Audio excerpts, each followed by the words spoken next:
Good afternoon. My name is Elise. I'm here today to help you with your situation. Well, I work for the local homeless agency here in Tuscaloosa County, and I just wanted to tell you that everything you say in this room will be kept confidential. So you can say whatever you would like. And the only reason I would have to break that confidentiality agreement is if I feel like you're going to hurt yourself or others. So tell me, Maximus, why are you here today? Well, I'm here today because I've been having some issues relating to my girlfriend. Actually, my wife, but she's a she's my girlfriend, and I've been using and I've been having a rough time staying clean. I've lost my job. I'm about to lose my car. I had to go forge a check, and then they caught me, and then they left me in county for a little bit. And all these people around they're just making my life so difficult, and they just won't let me do what I want to do. All right, let's back that up just a little bit. What happened with you and your wife, girlfriend? Well, the other night she came up to me and she just hit me for nothing because I was sitting there smoking my pipe, and she came up to me and she backhanded me. So I told the to get down. I told her no, I can do what I want, you know. And I don't know. Next thing you know, like I was out the door with my bag of stuff in my trash bag, which wasn't much. So and I fit it in my little Geo Metro and I drove on and I went to my dealer's house and I didn't know what else to do. Well, it just seems like a very violent situation. Have you been in contact with her since? I have not. I've been completely avoiding her. I mean, it's been a good 3 weeks now, and I mean, she's tried to call me and trying to get me to come back, but it's all. I mean, I give her an inch, she takes a foot. You know, like I mean, she's not really mean to me, and not me. I mean, she's really mean to me, and I mean, it's just a bad relationship altogether. And I mean, we don't have money. She doesn't have a job. I mean, I was working at the local Domino's, and I mean, things just went bad. Well, it's probably best that y'all do take some time apart as of right now and get your situation taken care of. Do you see yourself getting back with her anytime soon? I mean, I love her. I mean, she is my wife. I mean, we are married together, but I honestly I don't know what's gonna happen this time. Well, let's talk about how your job. You said you did work at Domino's for a while. I was working at Domino's for 14 years, and I was the assistant manager at the local Domino's here in Tuscaloosa.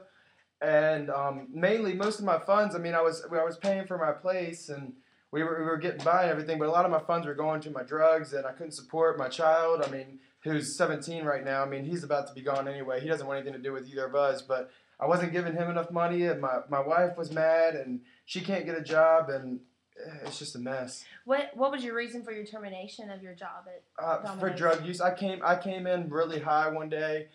Well, have you been to any NA classes I used lately? I used to go to that, but now I don't. I mean, NA is for weak people, you Not know. necessarily, not necessarily. It's good to go to NA to be in a group of people that are going through the same things that you're going through now to help you proceed with being off drugs.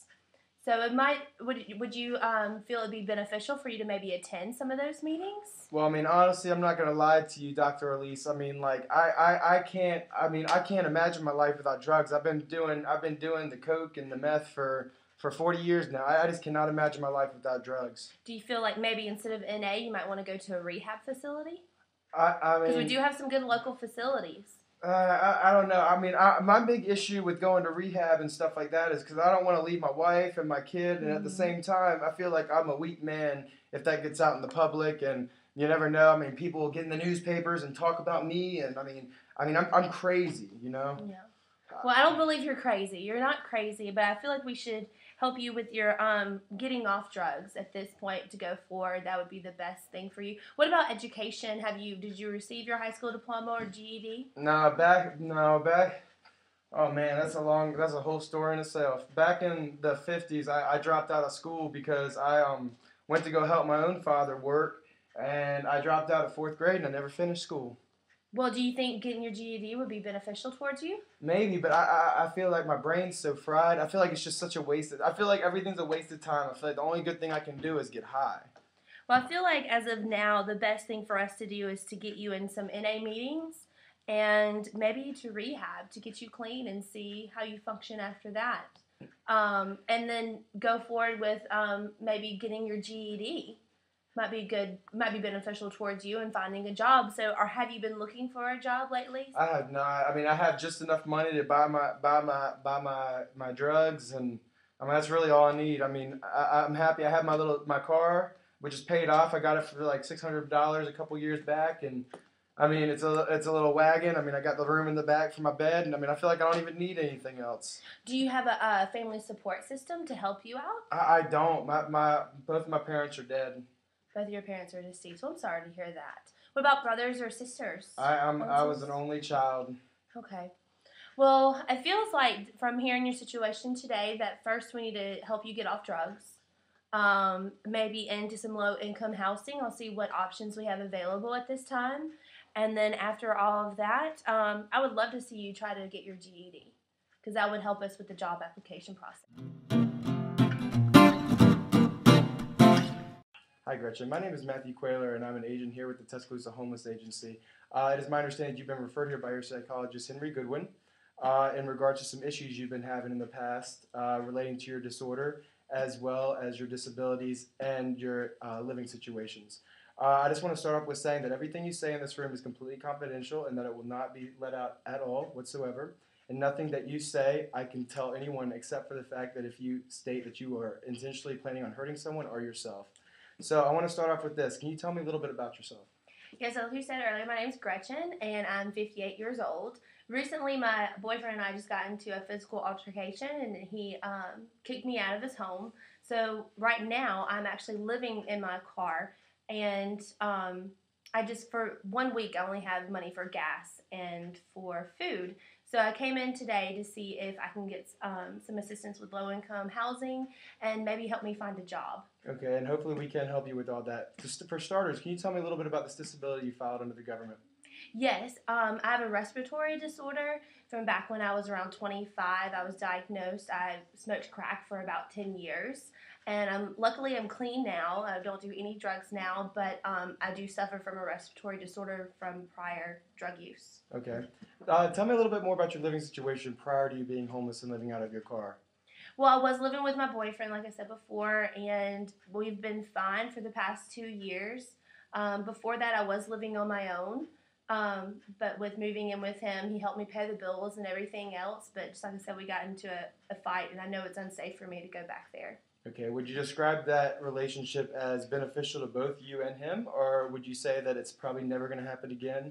Explain the relationship a little bit more, please. I think it's more beneficial that we stay apart. That you stay apart. Yeah, he has a bad drinking problem, so it's probably best that we separate. Yes, we definitely don't want you to be there. We want to keep you clean and sober. How long have you been clean?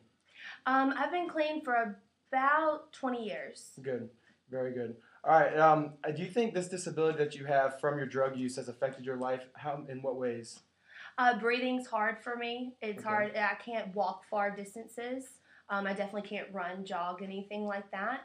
So without my car, I would have to walk, and I don't think I could do that. Okay. Okay.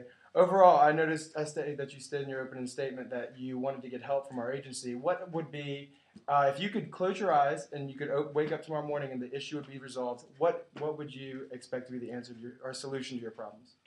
Well, I definitely need to get a job first. Okay. I got my GED. I didn't graduate on time, but I was able to obtain my GED when I was around 20. Okay. And then, like I said before, I got into crack, so I really didn't care about education after that. I worked some odd jobs after that, maybe doing like cleaning houses, watching kids, but I've never really had a full-time job. So I would love to do like some skills training, something to help me further my education and help me get a job. So education is definitely something you want to get back to? Yes. Have you looked into colleges or schools around here, maybe tech schools or community colleges around the area? No, I have not. You have not. Well, we most certainly can apply you with the resources that can help you with that. Other than that, how would you explain your relationship with your parents? Do you still talk to your parents? I do not talk to my parents. My father is deceased, and my mother and I, we just don't get along very well. Okay. Plus, she's 85, so it's not much that she can help me with now. Okay. Well, it seems like you have a lack of relationships, and it seems like you need some support in your life, and we can definitely help you with that. We can, like I stated before, we can give you the resources you need to help you move on. Aside from education, is there any other goals that you would like to achieve as you're clean and sober? I just like to be able to afford a home and have a good paying full-time job and live out the rest of my life in peace. Okay. Well, it seems like you have your goals in order, and they're definitely not unreachable. We can definitely help you get there, and we can help you get everything done that you need to get done. Is there a certain career or field or job position you're looking for? I like retail. I Like like retail. clothes, helping people, but I'll take anything at this point. Okay. All right. With you staying clean and with your drug addiction and your recovery, are you still attending meetings, or you have support through 12-step programs or anything like that? Let's say when I was around 45, I stopped going to meetings. Okay. I just stopped. I think we traveled a lot, and it was kind of hard to go find a meeting in the area where we were staying if we moved around a lot. So I haven't been able to keep up with meetings. I don't feel very tempted to use drugs. But if that seems like I need to do something like that, I'm willing to go. All right. Do you feel like your drug use may affect your future success? Yes. Oh yeah. You do. In what ways? Well, if I'm around it, just like how I said earlier, my boyfriend, he's an alcoholic, and getting in arguments with him, sometimes it feels like I need to use, but I haven't actually done that. I've had the urges, but I've never acted on it.